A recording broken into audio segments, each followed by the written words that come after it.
Welcome to the first day of our chemistry class, where we're going to dive into the fascinating world of IUPAC Nomenclature.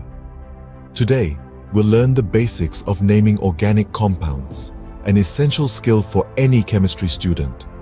By the end of this video, you'll be able to name and understand the systematic naming of organic molecules. So, let's get started. First, why do we need a systematic way to name organic compounds? Imagine if every chemical had a different nickname. It would be a chaotic mess. A systematic naming system helps us communicate precisely, reducing confusion and promoting a better understanding of chemistry. The International Union of Pure and Applied Chemistry, or IUPAC, is the organization responsible for standardizing chemical nomenclature.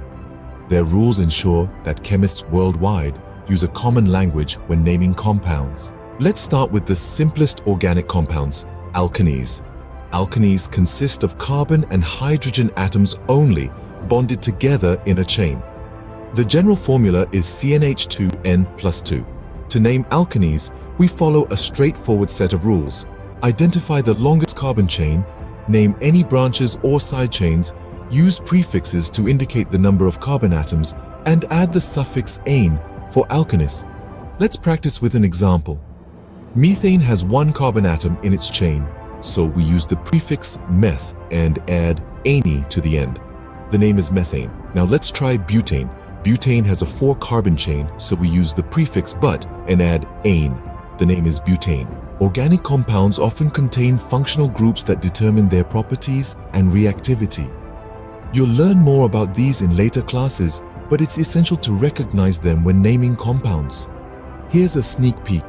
Suppose we have a compound with an ethyl group, C2H5, and a chlorine atom. We'll cover naming these with functional groups in future classes. Now, I encourage you to practice naming simple alkanes. Start with methane, ethane, and propane. Can you name them correctly? Before we wrap up, let's go over some common mistakes to avoid. Not identifying the longest carbon chain, ignoring functional groups, and forgetting to use prefixes for the number of carbon atoms. That's all for today's class. We've taken our first steps into the world of IUPAC nomenclature. Remember, practice is key to mastering this skill. In the next class, we'll explore more complex compounds and learn how to handle functional groups. Thanks for joining.